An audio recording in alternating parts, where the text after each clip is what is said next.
Hey, I'm John Weber. I'm here with Travis Engel and Ryan Palmer. We're at the 2018 Bible of Bike Tests in Marquette, Michigan, and if you can't tell, we're in a brewery. It's Black Rocks Brewing's brewery, and we're talking about the Norco Site 29.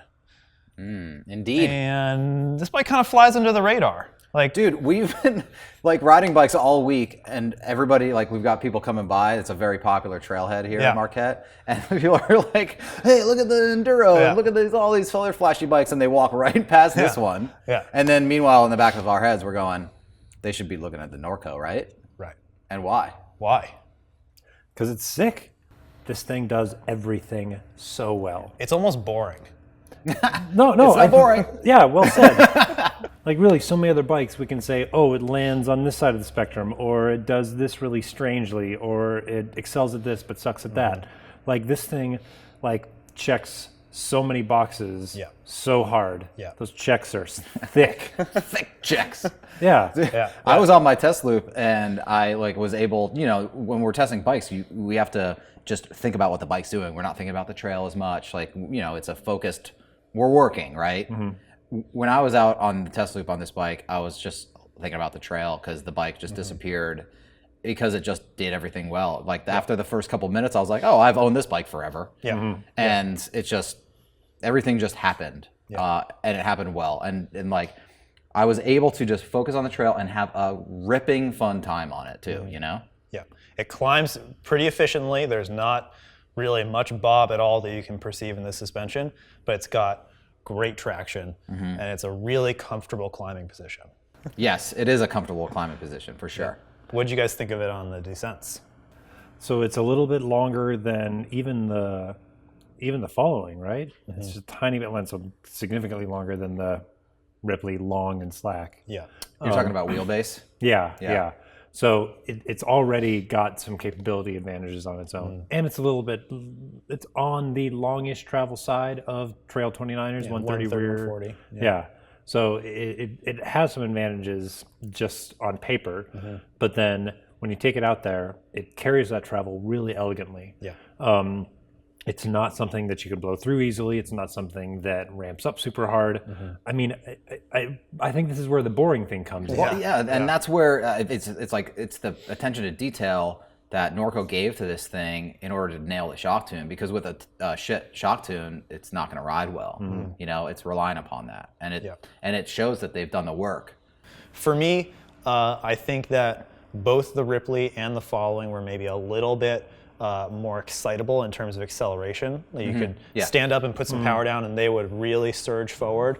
The Norco was, it's really still a quick accelerating bike, but just not quite to the extent that those were. Yeah, like there might be some people who are gonna reach down and flip the switch, whereas you might not on another bike. Or I was riding a pretty mellow section of trail when I first started my test loop on this bike, and I ended up putting a little bit more air in the shock. Okay. Just to try it out on that section, and that also made it a little bit more playful and poppy.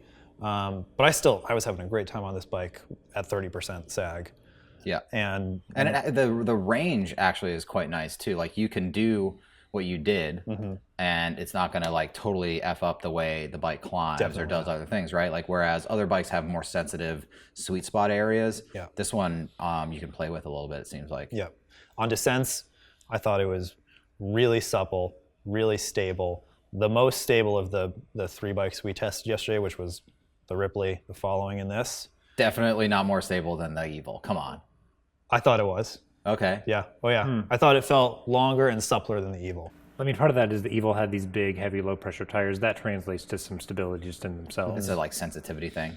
Yeah. But I don't know. I mean, it leads into a comparison of those two bikes. The following and the Norco. The following and the Norco. If you put those two bikes in front of me and just rolled the dice, I'd be pleased with either choice. I'd be like, yep, outcome, good, fine, I'm gone, I'm going to ride that bike. I'd be happy with either one. I think that the Evil maybe pedals a little bit better with that Delta suspension. And I do think that it's a little bit more of a bruiser. This bike the Norco doesn't take quite as much risk, I guess. It's the Evil has a certain it's got a certain fire in its belly. Yeah. It wants to be pushed around and flicked and pushed hard, and But this bike is it's insane capable also. of all that. It just doesn't quite like need you to do it as much. Which is, somehow. I think that's a good thing. Yeah. You know, because it'll serve a wider audience. Yeah. I think. And it has way more fire in its belly than, say, like the Trek Fuel EX. I mean, that's such a comparable bike to this. I mean, similar travel, 29-inch wheels. I mean, really kind of similar silhouette even. So, like, if you're looking at those two bikes, they're both going to perform on the trail, but this one has a little more attitude. Yeah. Like, it just is. But then the Trek has a way more sensitive shock setup, right? Yeah, that's really true. And that's kind of consistent with this having a little more attitude. This new through shaft on the Trek is really good at hugging the ground, and the Norco sight maybe wants to slash just a little bit more. Yeah.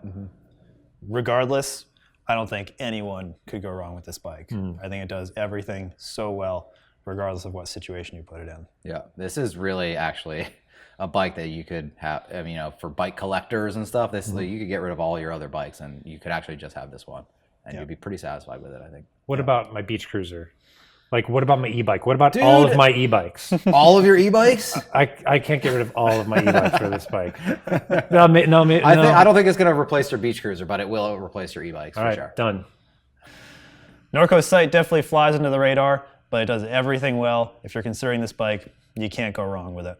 Thanks for watching. Be sure to subscribe to Bike Magazine so you don't miss out on any of our other Bible bike test videos.